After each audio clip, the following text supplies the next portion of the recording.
The email had said, +1 welcome, so Aaron printed the badge anyway. It was the kind of small, polite gesture he specialized in, arriving just before the lights dimmed, looking like support embodied.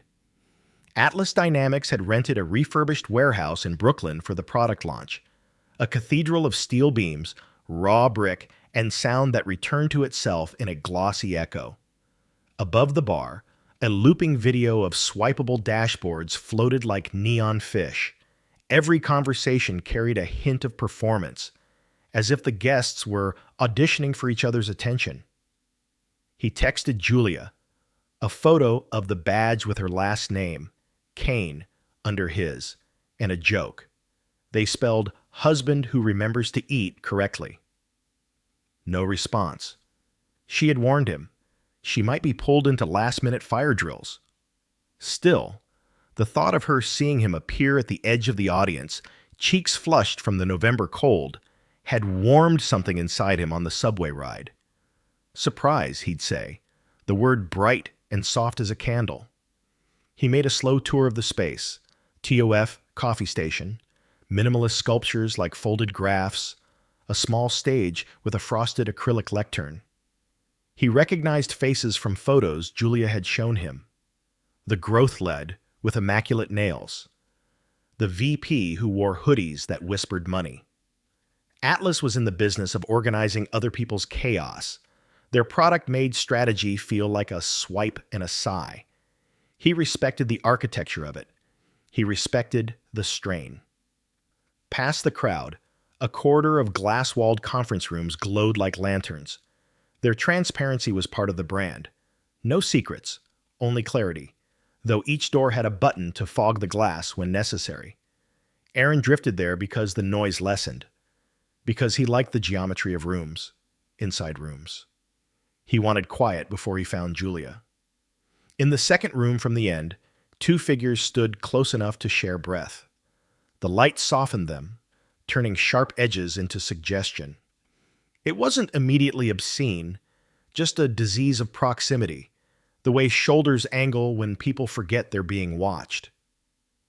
Then the woman tilted her chin, and the man's hand rose in a small proprietary gesture, sweeping a strand of hair behind her ear. Aaron recognized the curve of that ear as he might his own signature, Julia. The image formed and refused to change. It wasn't a kiss exactly. It might not even qualify as anything, if you collected it later and tried to label it without context. But context was a stubborn thing. The man was Marcus Hale, the SVP, haloed by the belief that his attention was a currency. Aaron had seen him once before at a holiday party, eyes like windows tinted a shade darker than everyone else's. Aaron's body had its own intelligence. It placed one hand on the glass, as if the cool pain could slow his pulse the way you cool a hot pan by setting it on stone. He didn't make a sound. He watched Julia step back, her hands fluttering to the collar of her blouse as if a button had come loose. She smiled that particular way, a cracking of her own mask, half guilty, half exhilarated, and the floor of Aaron's life shifted a degree. He couldn't say how long he stood there. Long enough to witness nothing more and understand everything. Long enough to notice that his reflection in the glass looked like a stranger peering in on a life he'd misfiled. He removed his hand, wiped the damp crescent it left on his jeans, and backed away down the corridor. The room had not fogged its walls. The transparency was accidental honesty. At the bar, he ordered water and squeezed the slice of lime until it broke. The keynote began, a ballet of metrics and metaphors, and the crowd rotated toward the stage in eager obedience. Aaron scanned the audience from the back row. Julia took her place by the producer, headset mic clinging to her cheekbone, face composed into professional radiance. No sign of disarray. His phone buzzed. Running point on stage, MGMT. Love that you're here. Can you wait by the merch booth after? He stared at the heart emoji until it seemed like punctuation trying to do too much. He thought of the apartment they shared on the 26th floor, the glass that made every storm a performance. He thought of their routines, the orchestration of lunches, the texted reminders, the careful avoidance of fights that would take too long to clean up. Lately, desire had been a template they saved under a new name each time and forgot to fill in. He had told himself this was what adulthood meant, managing the decay elegantly. On stage, the CEO built a story arc around frictionless planning. The audience laughed in the right places. Aaron wondered how many people in the room were hurtling toward their own collisions, smiling as if the floor wasn't listing under them. He took out a notebook, his small rebellion against the tyranny of screens, and wrote 2 lines. 1. The glass showed me what I didn't want to know. 2. Don't let the knowing ruin the seeing. After the applause, after the music returned, and the lights took on their party temperature, he moved toward the merch booth with his badge swinging against his chest. A junior marketer handed him a tote bag with a slogan about clarity and impact. He felt like the punchline of a joke only he heard. Julia found him with the efficiency she reserved for objectives nearing completion. "You came," she said, placing her hands on his forearms, the gesture calibrated for witnesses. Up close, he saw the faint ghost of makeup powder clinging to the baby hairs at her temple, the slightly smudged corner of lipstick repaired in a hurry. "I did," he said. He kept his voice level, meaning nothing beyond the fact of being present. He asked about the keynote, about the investor dinner, about the flight she had next week. He asked questions that created small rooms where truer questions could wait. She chattered, bright as glassware. "I'm on adrenaline," she confessed, tapping her chest. "We can duck out early if you want, or do you mind if I say hi to a few people? Marcus wants to introduce me to someone from product." Aaron's heart performed a trick. It stepped off a ledge without his permission and pretended it knew how to land. "Of course," he said. "I'll grab us some food." He walked to the street. The cold had the honesty the room lacked. Delivery bikes zipped past. Confetti from old parades clung to the gutter like scale. He bought 2 empanadas from a cart steaming under a halo of light and ate one in 3 careful bites, tasting cumin and lemon and something like clarity. He did not cry. It would have been a relief to perform grief, to let a sidewalk witness him, but he recognized another kind of strength growing inside him, cold and exact. Back inside, he found a high-top table by a pillar. He set Julia's empanada on a napkin and texted her, "By the pillar near the merch booth." He opened Instagram and scrolled through their lives as a third person. Summers with friends in Hudson, laughter splayed across picnic blankets, her promotion cake with a gold sparkler, his hand on the small of her back at a wedding in Austin. The captions were clean, considerate. He remembered writing "proud of you" and meaning it. He wondered what the caption for tonight would be if truth were a viable aesthetic. Food? Julia appeared, breath warm, a whiff of citrus perfume he'd bought her in July. She kissed his cheek, a kiss for the camera that did not exist. "You're the best." "I try," he said. He didn't mention the glass room. Not yet. The word "yet" arrived in his mind like a guest with a suitcase.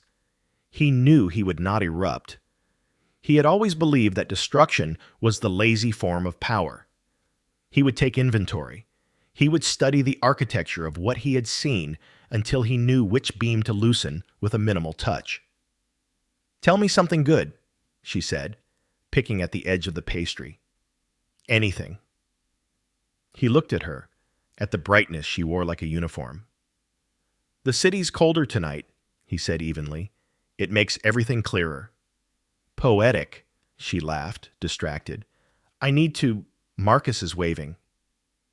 She squeezed his hand and moved away, the crowd closing behind her, like water repairing itself.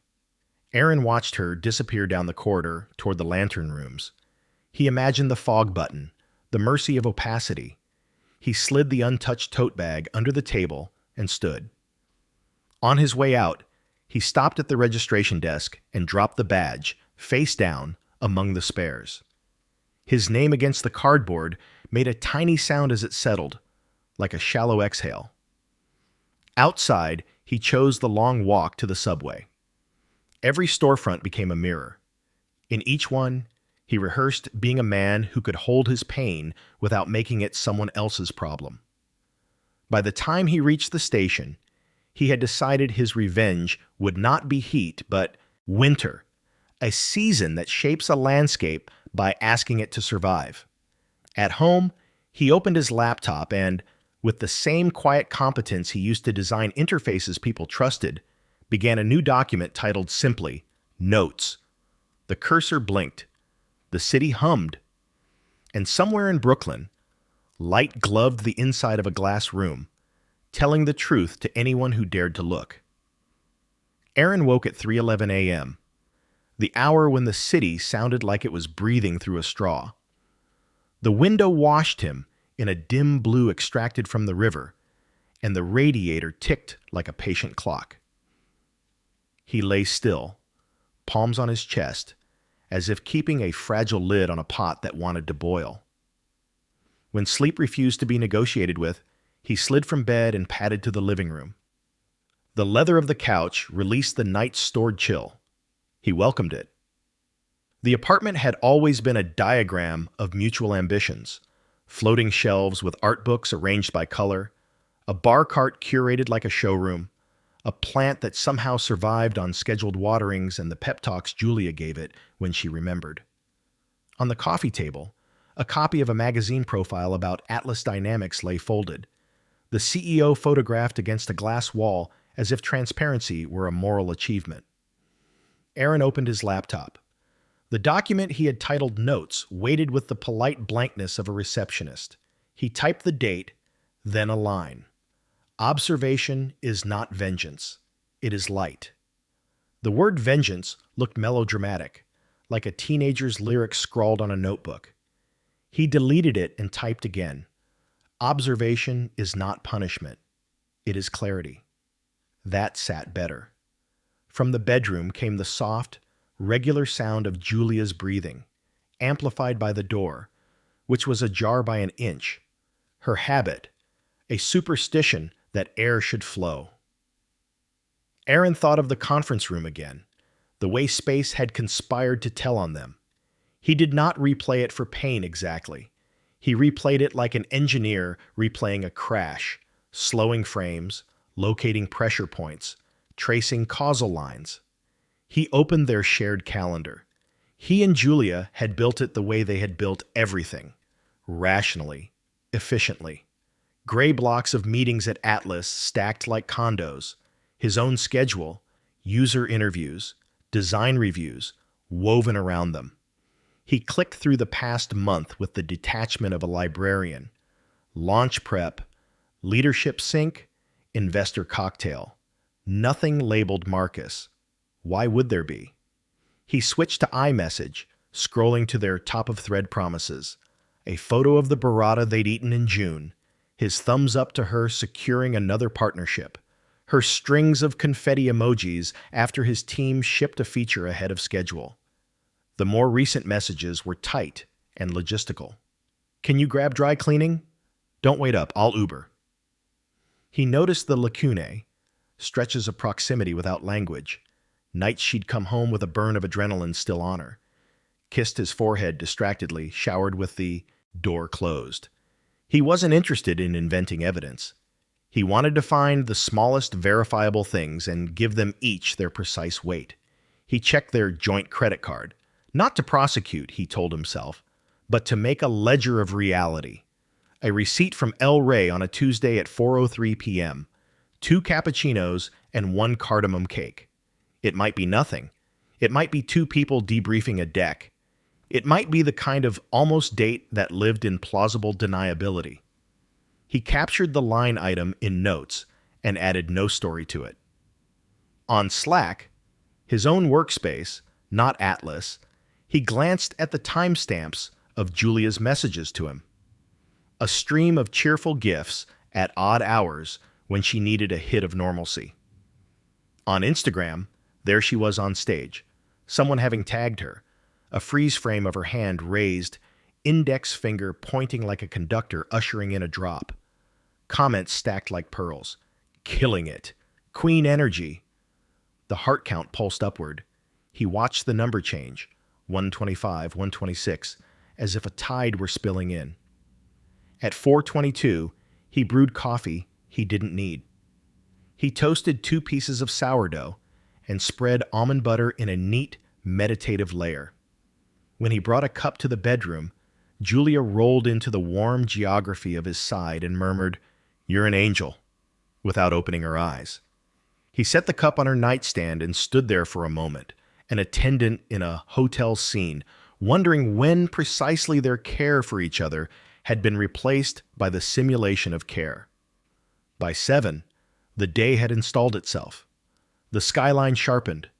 The building across the way rotated its blinds with a motorized shutter. Julia emerged in a robe, hair braided back, a tiny, efficient storm. "I have a stand-up at 8:30, she said, scanning her phone. Then a review with Marcus. The name exited her mouth without friction, a pebble tossed from palm to air. He looked up from his laptop deliberately slowly. "How is he?" She blinked as if the question carried a trap. Demanding, but that's why he gets the numbers he gets. She went to the kitchen, poured coffee like a decision, then glanced back at him with manufactured casualness. "Last night was big. Sorry I was basically useless once the keynote started." She smiled. Self-deprecation lacquered over something else. "You did what you needed to do," he said. It wasn't an absolution. It was an observation. "You're the best," she said, and kissed the crown of his head. He watched her pack her laptop, her chargers, her small pouch of emergency cosmetics. The domestic choreography was flawless. She had always excelled at rehearsal. When the door closed behind her, the apartment seemed to exhale. Aaron dressed for work, jeans, quiet sneakers, a sweater the color of winter light, and rode the elevator down with a neighbor whose dog wore a raincoat patterned with anchors. He envied the dog's uncomplicated agenda. On the subway, he stood near the doors and let the morning pour around him. A high schooler asleep against a violin case, a construction worker scrolling through a feed of comedy clips, a woman quietly crying without wiping her tears, as if acknowledging them would grant them permanence. At Union Square, he transferred, and at his stop, the coffee queue coiled like a patient serpent. He ordered a black drip, and with it, normalcy. At the office, he pretended to live inside the day.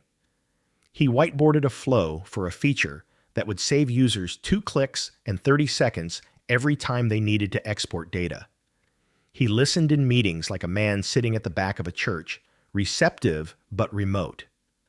At lunch, he ate a salad he couldn't taste and wrote a note to himself. "Do not build a case. Build a map. The destination is boundary, not victory." By mid-afternoon, his body asked for movement he could control. He left early under the benign excuse of heads down time and walked from Soho to the river. November light had decided to be generous. Joggers edited themselves against the path.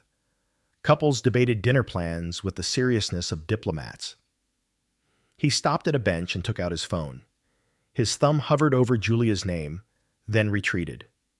Back home, he opened Notes and began a new section. Policies. It felt clinical, which comforted him. He searched for Atlas's employee handbook.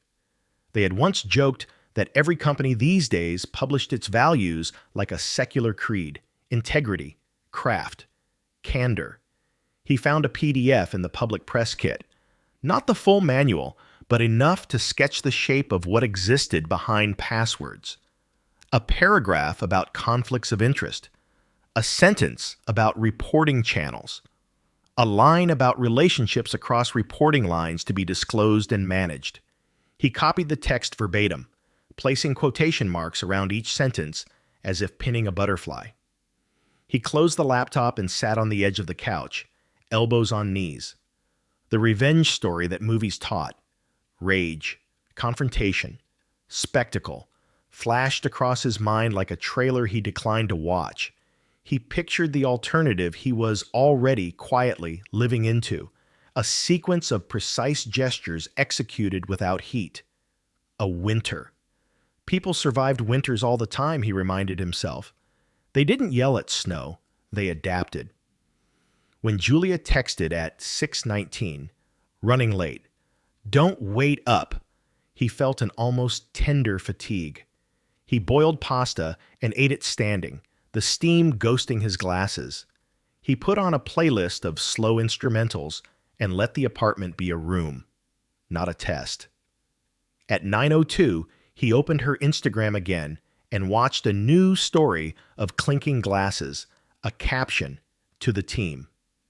A man's laugh entered the frame and left before his face appeared. The camera pivoted toward a glass wall, reflecting a cluster of bodies. The reflection held for a breath too long. Aaron didn't screenshot it.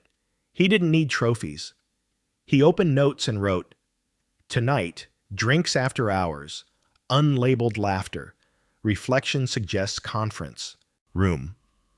Prob, internal celebratory gathering." Then he added, almost gently, "Remember, seek patterns, not convictions." At 11:10, the hallway light flicked, and the apartment door opened with the softness of a practiced return. Julia slipped in, tired and perfumed with other air. She toed off her shoes and stood at the threshold of the living room, studying him as if he were an exhibit whose plaque she had misplaced. "Hey," she said, "you're up." "Yeah." "Long day," she offered, and it wasn't untrue. He patted the couch. She sat, angled away, her knees drawn up. They were, he saw it suddenly, two people trying to preserve a good version of themselves in the other's eyes. A kind of kindness that could become cruelty if prolonged. "Do you ever feel," Aaron asked, "like the city is a mirror that only shows you from the angle you least expect?" She laughed, surprised into honesty. "Constantly." They sat in that uneasy companionship until she rose, kissed his hair again, and drifted toward sleep. When the lights were off and the apartment returned to its aquamarine hum, Aaron opened notes one last time and typed, "Tomorrow, begin the inventory of our accounts, not to hide, to prepare." He closed the laptop with care, as if any sudden movement might shatter something that hadn't yet admitted it was fragile. He lay awake after midnight, counting the pauses between sirens. He was not angry. He was not serene. He was learning a new temperature, one he could sustain. Sunday afternoon arrived with the neutral light that flat screens love. Aaron ironed a shirt he didn't care about and buttoned it to the second from top notch, the compromise between respect and breath. They were due in Westchester for dinner at Julia's parents'. The ritual had an itinerary, a train with quiet cars, a driveway with hydrangeas disciplined into spheres, a dining room where conversation moved on tracks laid decades prior. On the platform, Julia scrolled with the furrowed concentration of someone pruning a garden that grew faster than she could manage. She wore a camel coat that made her look like her own publicist. "Mom texted, 'Dad's grilling even though it's November,'" she said, pocketing the phone. She leaned into him, their shoulders touching like commuters cooperating through winter. "Can we not talk shop tonight?" "We rarely do," Aaron said, and watched the remark pass through her like a breeze that rearranged nothing. On the train, reflections turned the window into a palimpsest. Julia's profile floated over cold marsh, her mouth moving as she drafted a message. The glint of her wedding band intersected reeds. Aaron liked train time because it gave the illusion of progress without decision. He opened a book and did not read it. tracking instead the rhythm of her thumb and the tiny pauses that meant she was editing herself for an audience that wasn't him. They arrived to heat, to glassware, to a painting of a coastline that had always looked like it was considering becoming weather. Julia's mother, Eleanor, handed Aaron a towel and a duty. "Would you mind setting places?" 6. "Your brother-in-law is coming." "Of course," he said. He placed plates the way he approached design, aligned, equidistant, quietly persuasive. From the patio, Julia's father narrated the doneness of meats with the solemnity of a weatherman. At dinner, achievements were currency lightly exchanged. Eleanor asked about Atlas with the performative modesty of someone who already knew via LinkedIn. "I saw the photos." "So proud, darling," she said to Julia, then turned to Aaron. "And your company, you make the digital feel humane." I like that phrase from the article. "We try to keep friction honest," he said. He cut his chicken with the same care he'd used for plates. Julia's brother Michael leaned in. "So rumor is, promotions next quarter?" He meant Marcus, the man who oxygenated rooms. The name did not surface. A euphemism did the work. Leadership. Julia smiled into her wine.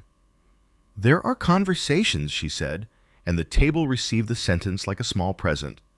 Aaron watched the way pride and pressure braided in her. He had loved that rope once, how it pulled her forward. Now he wondered what it was tethered to. Eleanor launched into a monologue about a friend's daughter whose startup had exited, about the virtue of being seen as serious. Aaron felt the air thicken with expectations disguised as compliments. He recognized the choreography. If you applauded loudly enough, no one had to ask what it cost. Later, while Julia and Eleanor debated where to host a hypothetical Christmas, Aaron found himself in the study with Michael, staring at a bookshelf that had the proportions of a confession booth. Michael poured bourbon for both of them and said, not unkindly, "You look like you're buffering." Aaron considered lying, then chose a version of truth that would not puncture the evening. "Work is work. We're both sprinting all the time." Michael nodded at the shelves. "These are full of books about winning. No one buys a book called Honorable Resignations." He lifted his glass. "To surviving the quarter." Aaron surprised himself by answering, "To off-ramps," and felt the phrase lodge in him like a pebble with a future. On the return train, Julia slept with her mouth slightly open, a trust that hurt. Her head tilted toward him, and he kept it there with his shoulder, a scaffolding that would not complain. In the dark window, his face and the Hudson braided. Light skated across his features, making him look like a person with too many passwords. Monday, he began scheduling. Precision warmed him. At 8:30 a.m., he booked a therapist, Dr. Lena Ramos, recommended by a colleague who spoke about her with the grateful tone reserved for mechanics and midwives. At 11:30 a.m., a short consultation with an employment lawyer, Ezra Bloom, who specialized in workplace dynamics, the phrase that made corporate sin sound like weather. Between calls, he opened notes and added a heading, Boundaries. The word looked stern and merciful simultaneously. He wrote, "What I will not do: humiliate, shout, spy beyond public. What I will do: document, ask clear questions, protect finances, insist on dignity." Seeing the list was like discovering a railing in the dark. Dr. Ramos's office lived in a building over a vegan bakery. Her waiting room smelled faintly of sesame and paper. She greeted him with eyes that did not flinch. He noticed the small details he trusted in a clinician. Tissues, tucked away but reachable. A clock angled toward her rather than the client. A plant thriving without becoming an Instagram personality. He spoke about glass first. The room, the reflection, the gesture of the hand-moving hair. He described the sensation of watching himself watch, the split screen of the evening. A keynote about clarity and the fog of a private moment pretending not to be public. Words came without melodrama, like beads he placed carefully in a row. "What do you want from coming here?" she asked when he paused. "To not become the worst version of myself," he said, "and to know where the edges are." "Edges of what?" "Of what I can live with," he answered. "Of what forgiveness is when power is involved. Of how not to be recruited into lies I didn't audition for." She nodded. "We can work with edges," she said. "They move, but they are real." She asked about his and Julia's first years, how success had braided them, how silence had entered like fog under a door. She didn't chase scandal. She chased sequences. Toward the end, she offered a sentence he wrote later, almost verbatim. "Anger is information. It tells you a boundary was crossed. It doesn't tell you what to do." After, he ate a cookie downstairs he didn't deserve and walked to Ezra Bloom's office, where the hallways were all frosted glass, more fog buttons, more performed transparency. Ezra was compact and unsentimental, with the patient diction of someone used to decoding forms. "I'm not looking to sue anyone," Aaron said at the outset. "I'm trying to understand what accountability looks like without spectacle." Ezra steepled his fingers, a gesture borrowed from prestige television that he somehow made human. "You're not my usual adrenaline client." "Good. First, if your wife's boss has direct authority over her, reviews, comp, promotions, then a romantic relationship, disclosed or not, creates risk for the company and for other employees. Most handbooks require disclosure and management plans. Some prohibit it." "I've seen the public value statements," Aaron said, and slid his phone across with the copied paragraphs he'd found. Ezra skimmed, nodded. "Second, HR is not a neutral court. It's an organ that protects the company. But even organs can heal. If you report, anonymous is possible, but not foolproof. Stick to facts. No adjectives, dates, locations. Who else might have seen? Frame it as concern about policy and power dynamics, not as personal grievance." He paused. "And independently, for yourself. Get a financial picture. New accounts, if needed. Make a list of shared obligations.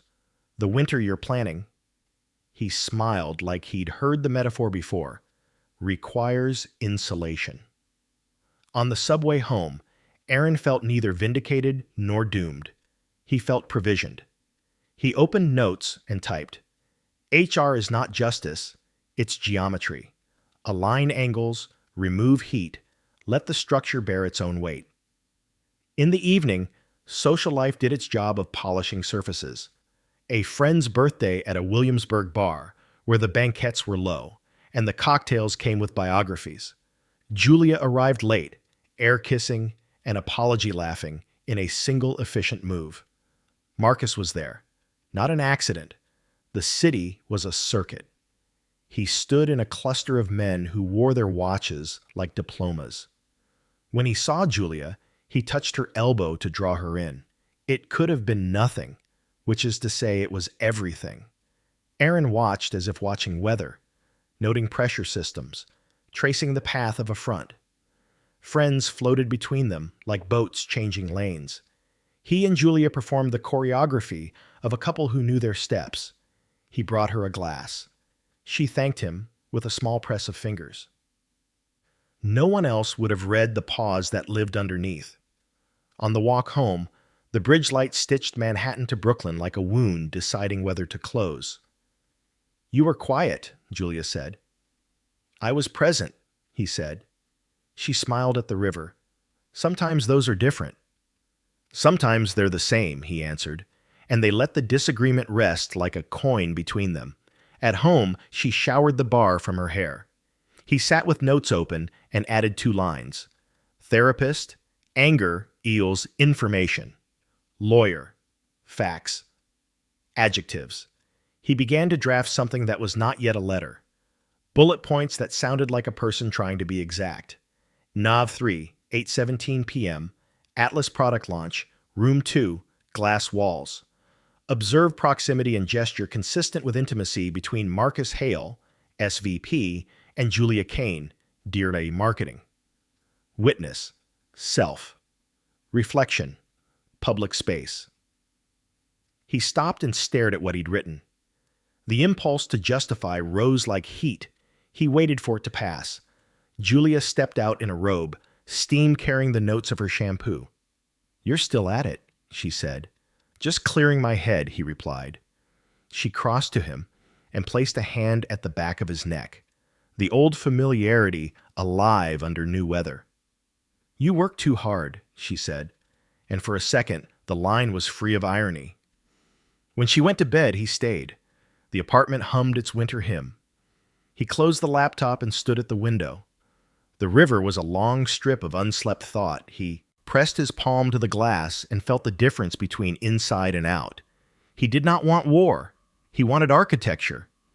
He whispered, to no one in particular, edges, and let the word live in the room like a low, steady flame. Rain smudged the morning into grayscale, washing the skyline until it looked like memory.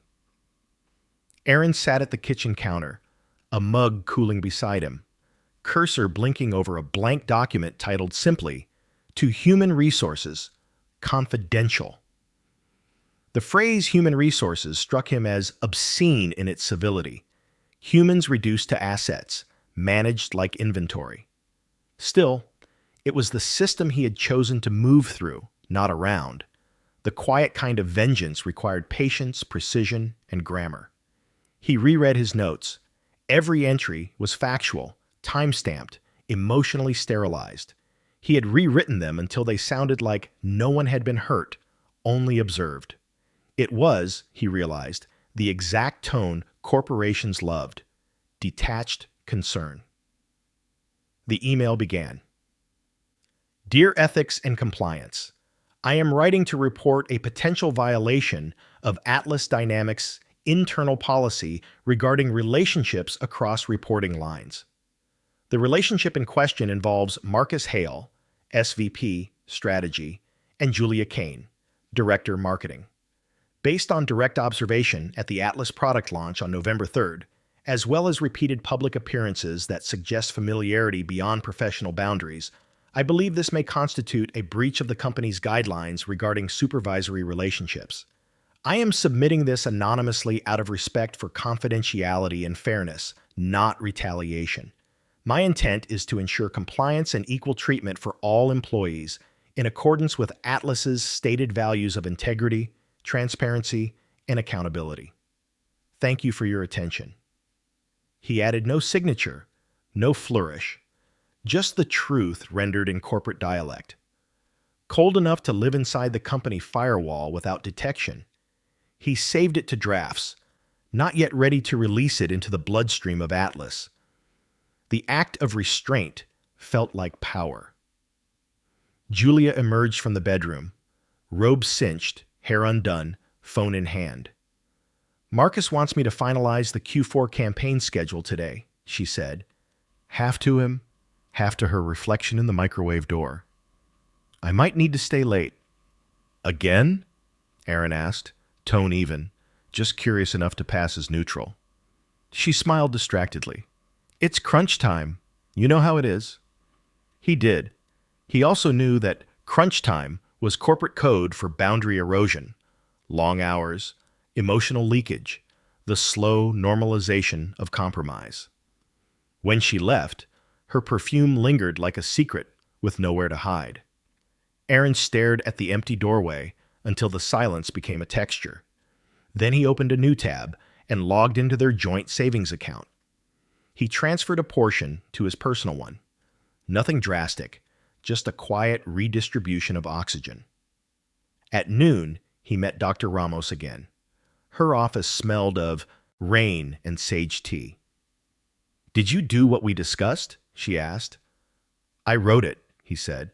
"Haven't sent it. What's stopping you? I don't know if I want justice or control." Dr. Ramos tilted her head. "They're not always opposites." He smiled faintly. "They feel like different religions." "Then choose the one," that doesn't demand your worship, she said. Aaron let the sentence travel through him like voltage. That night, Julia texted at 10:41, running late again. Marcus wants to redo the investor deck before Monday. He replied, got it. Be safe. Then he sent the email. One soft click. No fireworks, no guilt, just the sterile chime of something irreversible entering the system. He closed the laptop, exhaled, and waited for the universe to register the transaction. Nothing happened. Outside, a siren passed, the city swallowing its own noise. 3 days later, Atlas Dynamics became a whisper factory. Julia came home early, tension disguised as energy. Weird day, she said, dropping her bag. HR's doing some kind of internal audit, confidentiality stuff. They're interviewing department heads. Marcus looked nervous. Aaron looked up from his screen, masking the pulse that jumped in his throat. Why? Someone reported something about boundary violations. She gave a small, incredulous laugh. People are so dramatic. He said nothing. Silence, he had learned, was the most eloquent confession you could withhold. Julia poured herself wine, the pour longer than usual. Marcus thinks it's the design team, one of the new analysts. They're jealous. Or maybe someone misread something. HR loves a scandal. Aaron studied her profile. And you? What about me? Did you misread something? She froze mid-sip. What are you implying? Nothing, he said softly.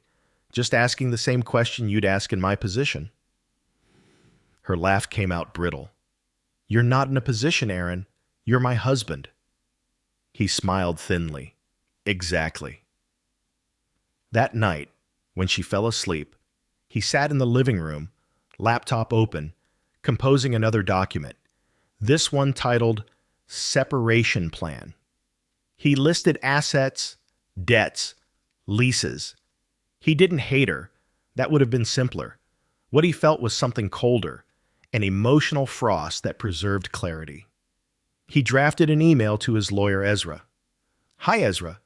Can we discuss next steps for a potential separation?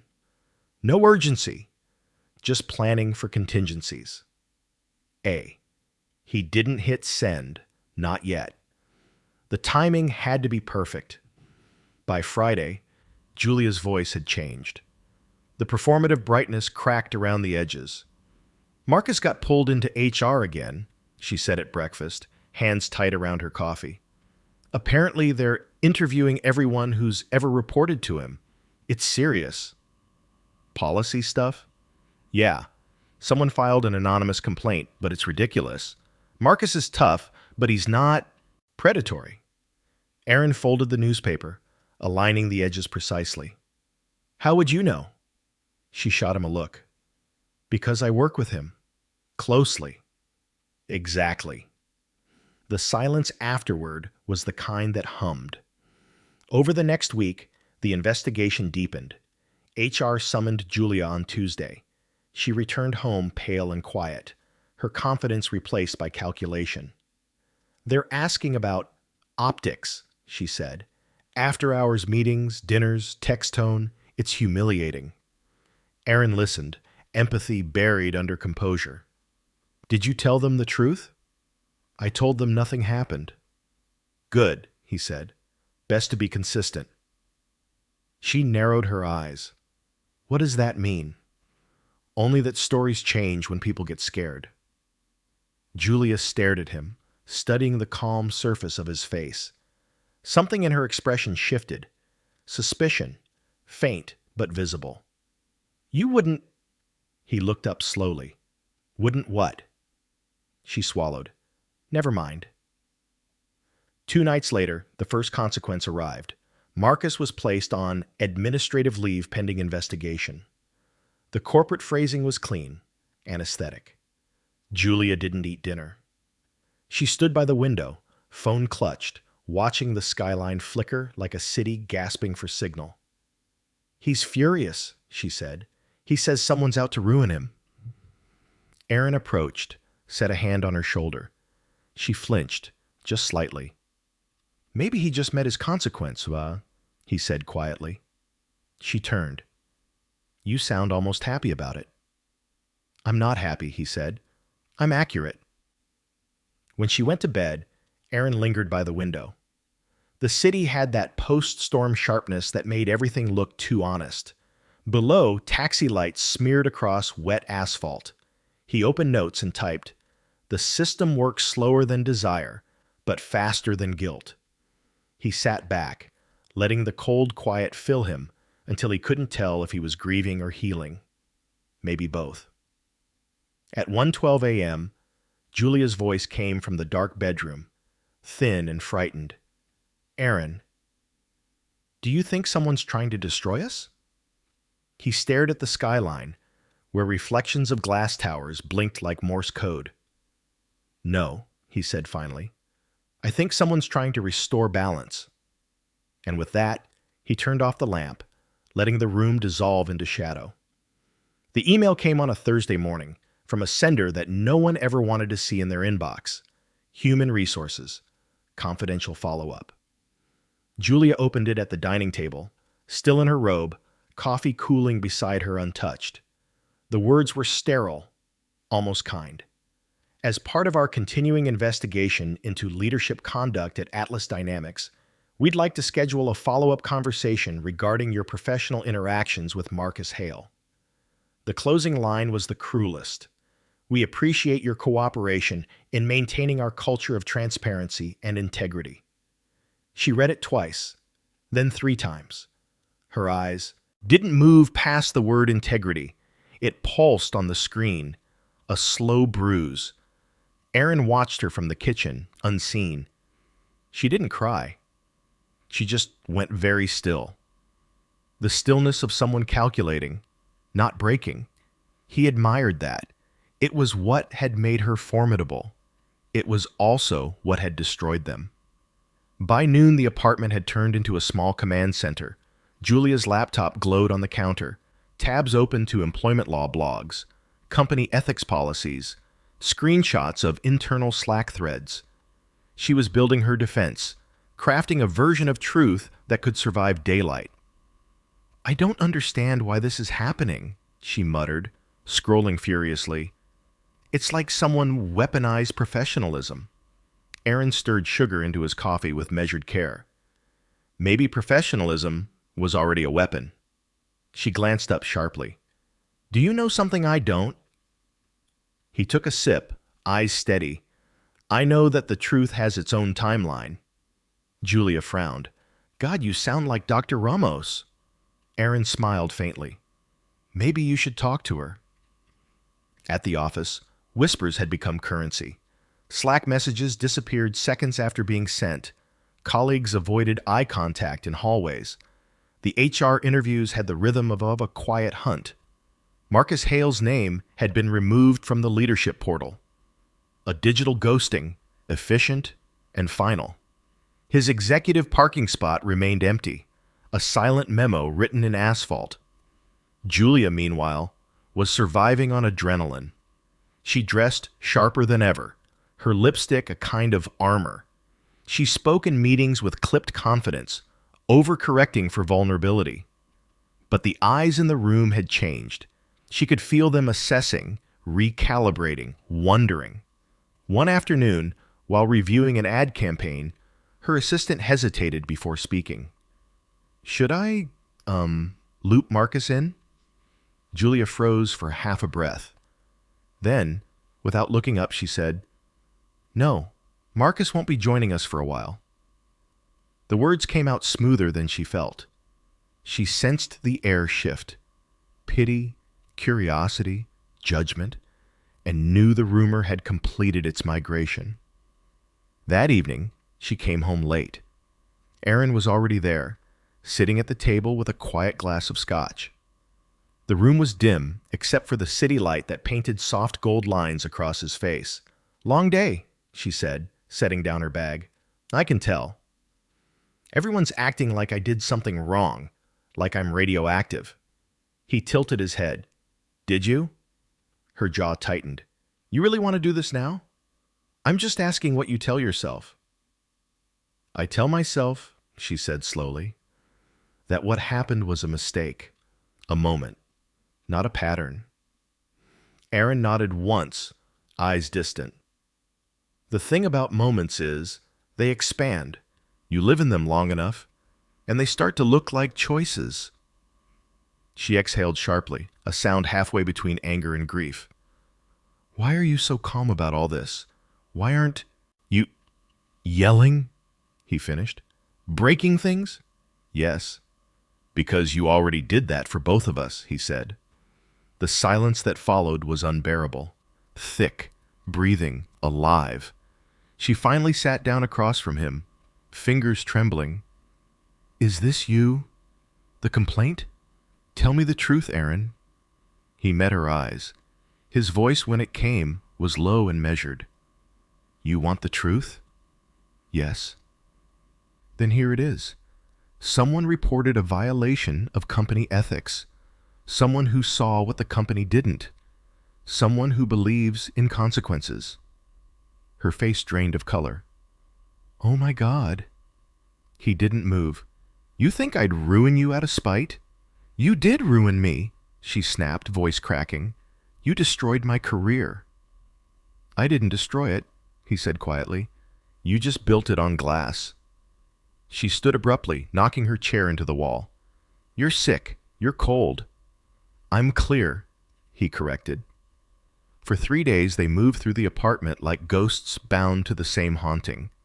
They spoke only in logistics. Bills, groceries, calendar invites. Each word carried the residue of everything unsaid. Julia met with HR again on Monday. She came home with the look of someone who had been scrubbed clean from the inside out. They suspended me, she said flatly, pending resolution. Aaron closed his laptop. I'm sorry. You're sorry? She whispered, disbelief in every syllable. You're sorry? He nodded. That's all there is left to say. She stared at him, trembling. You got what you wanted. No, he said. What I wanted doesn't exist anymore. She turned away, pressing her palms to the counter as if steadying herself against a current. What happens now? Now, Aaron said, we tell the truth to ourselves, not just the company. 2 nights later, Julia packed a suitcase. No words, no announcement, just the quiet choreography of a woman reclaiming motion.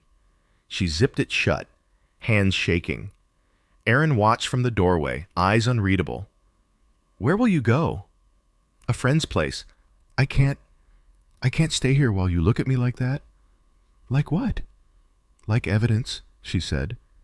He exhaled, long and slow. Maybe we both are. She hesitated. Do you hate me? He shook his head. No. Hate would mean I still wanted something from you. Julia's eyes filled, but she refused to let the tears fall. Then what do you want? He looked at her suitcase, then at her. Distance. Enough of it to remember who we were before we started keeping score. She left without slamming the door. In the days that followed, Aaron found a strange peace in routine.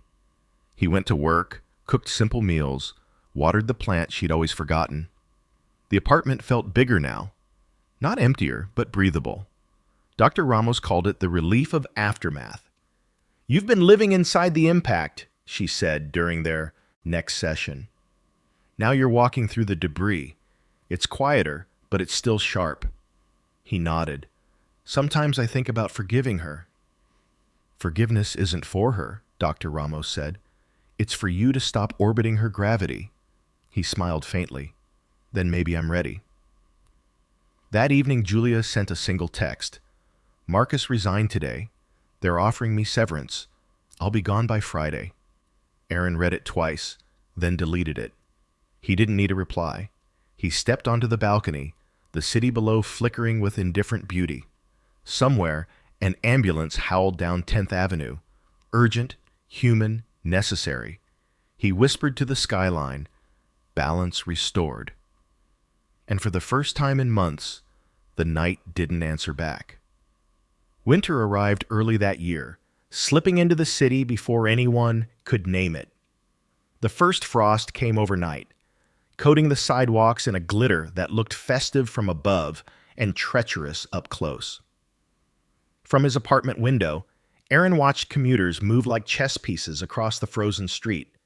Deliberate, calculated, each step a negotiation between grace and gravity. Julia was gone. Not just from the apartment, but from his daily geometry. Her toothbrush no longer leaned against his. The plant she'd overwatered had quietly died. Her perfume no longer haunted the hallway. What remained was the architecture of absence, symmetrical, orderly, and strangely merciful. Aaron adjusted easily to solitude. He always had. He worked, cooked, slept, repeated. His life became minimalist, not by design, but by erosion. At night, he still caught himself setting out 2 glasses of water before bed, a reflex he corrected with a wry smile. Atlas Dynamics, meanwhile, became a headline. Tech giant under fire for internal misconduct probe. The article was polite. Anonymous sources, muted tones, corporate statements about culture and compliance. But everyone knew. Marcus Hale had resigned to pursue new opportunities, a euphemism that rang like a bell. Julia's departure was buried in a single line. Director of Marketing. Julia Kane is no longer with the company. Aaron didn't share the article. He didn't need to. The satisfaction wasn't public. It lived deep, cold, and private. A glacier of justice beneath calm water. Dr. Ramos called it the afterburn. "You've won something," she said during one of their sessions, "but it's left you hollow." Aaron stared at the window where a pale square of light pressed against the frost. Maybe winning was the wrong metric. What would the right one be? "Peace," he said.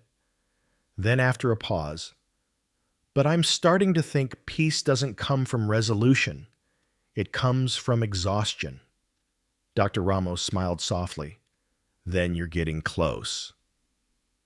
Julia's texts came less and less, each one smaller than the last. "I moved my things out today. I left your grandfather's photo on the shelf. I couldn't pack it. I'm staying in Queens for now. Please don't worry about rent. I'll send my share for December. They're saying Marcus might file a wrongful termination suit. I don't know what that means for me." Aaron responded once, finally. "You don't have to keep explaining, Julia. The story's over. Take care of yourself." She didn't reply. January melted into February with bureaucratic precision. The divorce papers arrived like a polite ghost. Envelope, signature line, pre-stamped return label. Ezra Bloom, his lawyer, met him for coffee to review the details. "It's clean," Ezra said, flipping through the pages. "No kids, no property battles, no PR mess. It'll pass through court quietly." Aaron nodded. "That's all I want." Ezra leaned back, studying him. "You don't look like a man who got revenge. You look like a man who outgrew it." "Maybe they're the same thing," Aaron said. In March, Aaron began running again. At first, it was punishment. The cold air biting his lungs, the ache in his legs, a reminder that pain could be earned, not just received. But soon, it became rhythm, meditation. He ran past the piers at dawn, where the city's breath fogged against the river like a mirror.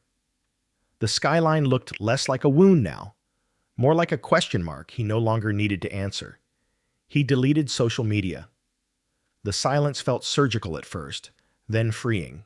His days regained texture. The creak of floorboards, the smell of burnt coffee, the simple, bodily proof of existing without an audience. One evening, after a run, he found a letter slipped under his door. No name, but the handwriting was hers. Sharp, deliberate, practiced from years of pitching campaigns. "Aaron, I don't know what to say that hasn't already been said too late.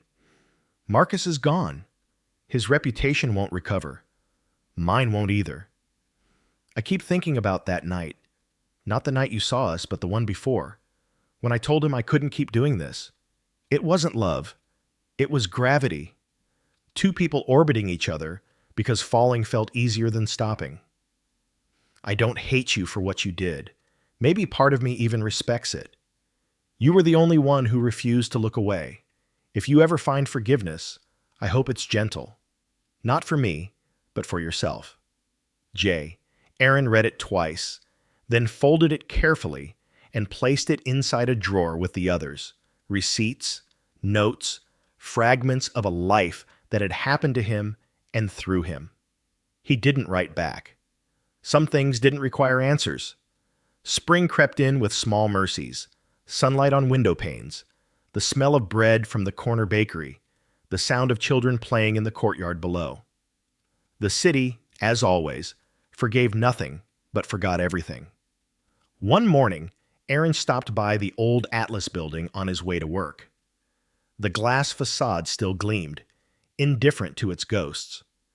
Through the lobby, he saw a new banner. Atlas Dynamics. Rebuilding. Trust. He almost laughed. In the reflection of that glass, he saw himself. Leaner, quieter, eyes no longer searching for proof. He realized then that his revenge had never been about punishment. It had been about reclaiming narrative, rewriting the story where he wasn't just the witness to betrayal, but the author of his own ending. He walked away before the light changed. That night, he cooked dinner for one. Roasted vegetables, a glass of wine, silence thick enough to taste. He sat by the window, fork suspended midair, watching snow drift between buildings like static on an old television. He thought of Julia, not with bitterness, not even regret, but with the strange tenderness you reserve for someone you once knew completely and now understand not at all. He whispered, to no one in particular, maybe this is forgiveness. Outside, the snow fell harder, softening every edge it touched, and for the first time since that night in the glass room, Aaron felt warm. The thaw began in late March, hesitant, muddy, and indecisive. Piles of dirty snow shrank into the gutters like secrets finally too heavy to hold. The air had that early spring ache, not warm yet, but filled with the memory of warmth. Aaron walked through Soho on a Sunday morning, coffee in hand, city still half asleep. Shop windows reflected him in fragments, one moment a man, the next a ghost of one. He had come to appreciate this season. The slow, awkward reconciliation between what was frozen and what still wanted to live. He had changed jobs. The startup he'd joined was smaller, humbler. No glass offices, no slogans about disruption, just a quiet group of people trying to build something that worked. The simplicity felt like oxygen. At lunch, his colleagues talked about books and their kids' science projects instead of growth metrics and vision decks. He found himself laughing again, unguarded, and realized he hadn't done that in months. Then one afternoon, an email found him. Subject line simple, lowercase, like it was apologizing for existing. Follow-up request. Atlas HR. He almost deleted it, but curiosity was a muscle that never truly healed.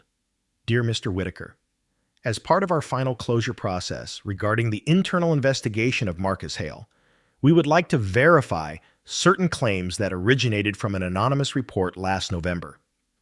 Please confirm if you would be open to a brief, confidential conversation. Thank you for your cooperation. He stared at the screen for a long time. The irony wasn't lost on him. The system he'd quietly manipulated had now circled back, polite and procedural, to ask if he was its author. He typed a single line in reply. Happy to help close the loop. They scheduled a video call. The HR representative was a woman named Caroline Park, her tone soft but surgical. Behind her, a digital background of Atlas's headquarters glowed in fake sunlight. We understand this may be sensitive, she began. Our goal is simply to ensure accuracy before finalizing the case file. Aaron nodded. Of course. She consulted her notes.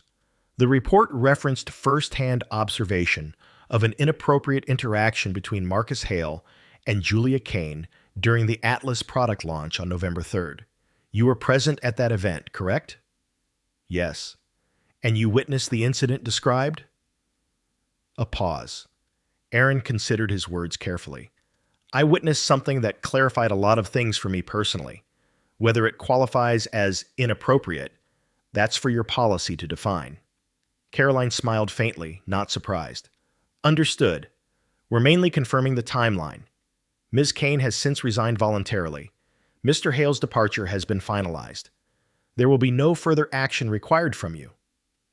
Good, Aaron said. Then we can all move on. Caroline hesitated. Off the record, she said gently, you did the right thing. He looked at her, at the corporate empathy perfected through training, and thought of how complicated those 5 words were. You did the right thing. He almost asked, for whom? But didn't. After the call ended, he closed his laptop and sat very still. He felt no victory, just completion, like a page turned by gravity, not choice. That evening, as if summoned by the past, Julia texted, I heard they're closing the case. Thought you'd want to know. I'm starting therapy again. Different person this time. Someone who doesn't let me talk in circles. I don't expect you to answer. Just thanks, I guess, for forcing me to see the mess I'd built. Aaron read it in the fading light. He didn't feel anger anymore, just a muted affection. The kind you might feel for a city you used to live in. He typed a reply, paused, then deleted it. Some forgiveness didn't need witnesses. In April, Dr. Ramos asked him, what's left unfinished? He thought for a long moment. Maybe I need to stop defining myself by what hurt me. That's good, she said. And what replaces it? I don't know yet, he admitted. But I think I want to build something that doesn't need an audience to feel real. She nodded. That sounds like the beginning of a new language. Weeks later, Aaron finally cleared out the last drawer of Julia's things. A stray earring, a Metro card expired 2 years ago, a note that simply read, Buy lemons.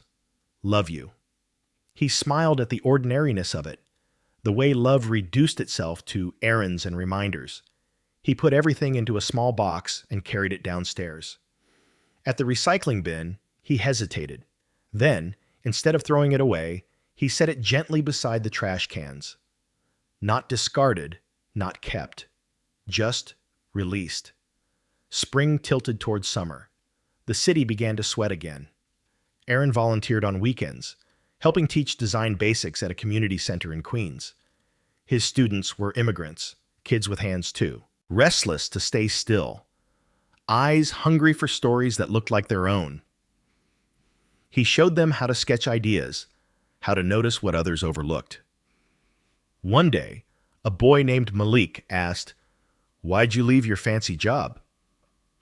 Aaron smiled, Because I wanted to make something smaller. Malik frowned. Smaller? Yeah, Aaron said. Sometimes smaller means closer to the truth. A month later, he got an invitation in the mail. Thick paper, embossed letters. Julia Kane requests your presence at a gallery opening. Glass rooms, reflections on transparency. He almost laughed. The irony was too elegant to ignore. That Friday he went. Not to reopen wounds, but to see what she had done with the wreckage. The gallery was small, minimalist. Photographs lined the walls. All of them capturing reflections, office windows, subway glass, city towers dissolving into their own images. Each photo seemed to ask the same question. What happens when the surface tells the truth before you do? Julia stood near the center, hair shorter, posture softer. When she saw him, her expression was neither surprise nor guilt, just recognition. You came, she said quietly. I was curious. She gestured to the photos.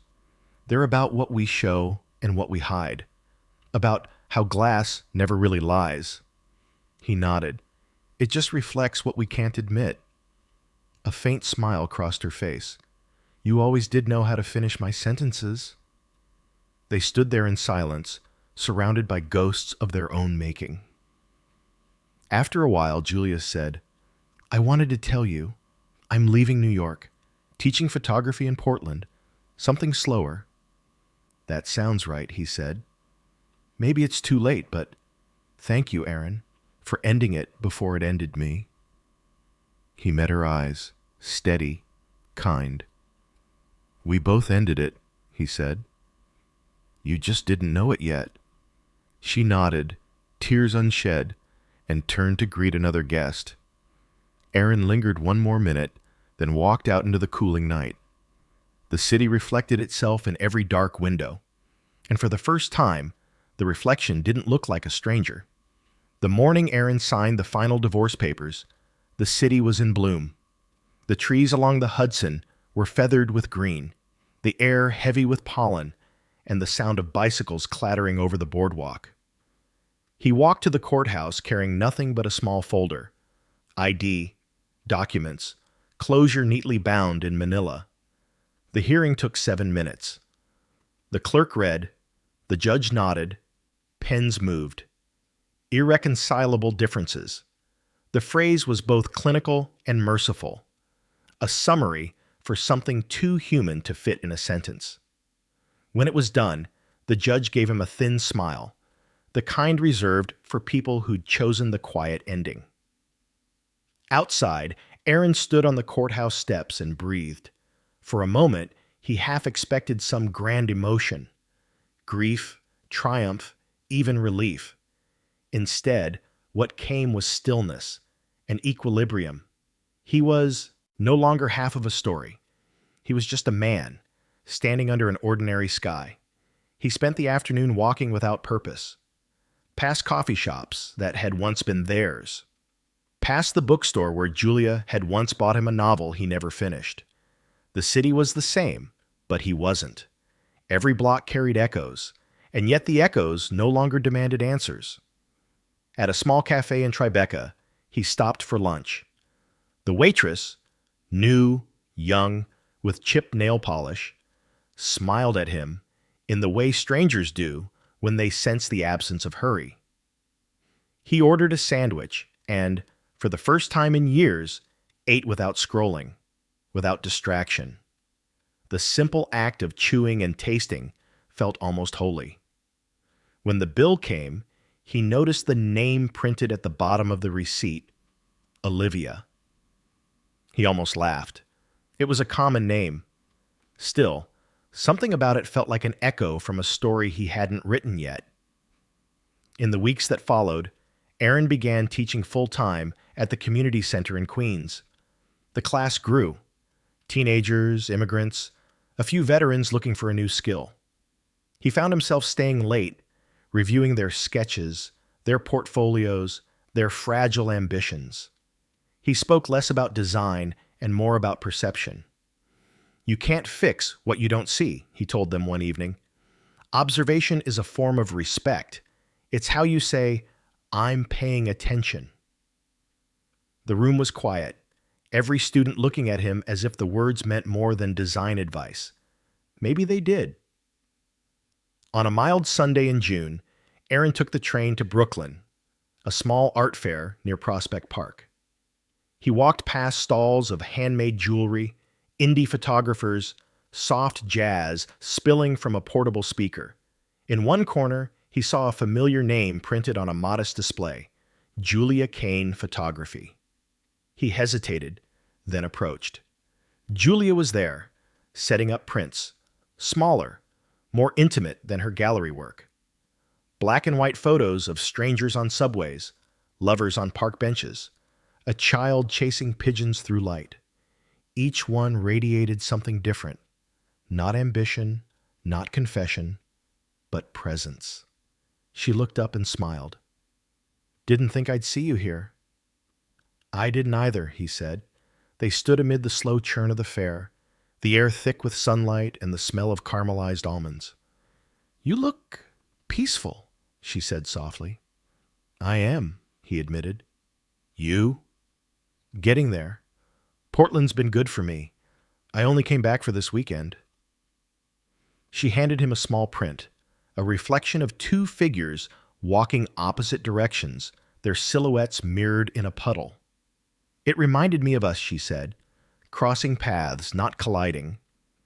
He turned the photo over. On the back, she'd written, "Some glass doesn't break. It just learns to bend light differently." He smiled. That's beautiful. Julia shrugged lightly. You taught me that, to see what's still intact. They didn't hug, didn't promise. Friendship. Some stories end not with reconciliation, but with symmetry. Take care, Julia, he said. You too, Aaron. That evening, back in his apartment, he framed the photo and placed it by the window. The city outside was gold with sunset, the same color as forgiveness, if forgiveness had a hue. He poured a glass of wine, opened the balcony door, and let the air in. Down below, laughter floated up from the street. He thought of everything that had happened. The betrayal, the investigation, the silence, the reckoning, and realized it no longer belonged to him. It was just another story the city had absorbed, one of millions. His phone buzzed, a text from a number he didn't recognize. Hi, this is Olivia from the cafe. You left your notebook here last week. I kept it safe just in case. Do you want to pick it up tomorrow? Aaron stared at the message, then smiled. Thanks, I'll come by. He set the phone down, leaned against the balcony railing, and watched the skyline pulse with light. For the first time in a long time, he wasn't haunted by the past or planning a future. He was simply here, in the quiet center between what was lost and what might begin again. The night deepened, cool and gentle, and in that stillness, after love, after betrayal, after winter, Aaron finally understood. The coldest revenge was never the point. The point was survival. The point was to live so honestly that no one could use glass against you again. He closed his eyes, breathed in the hum of the city, and let it all go.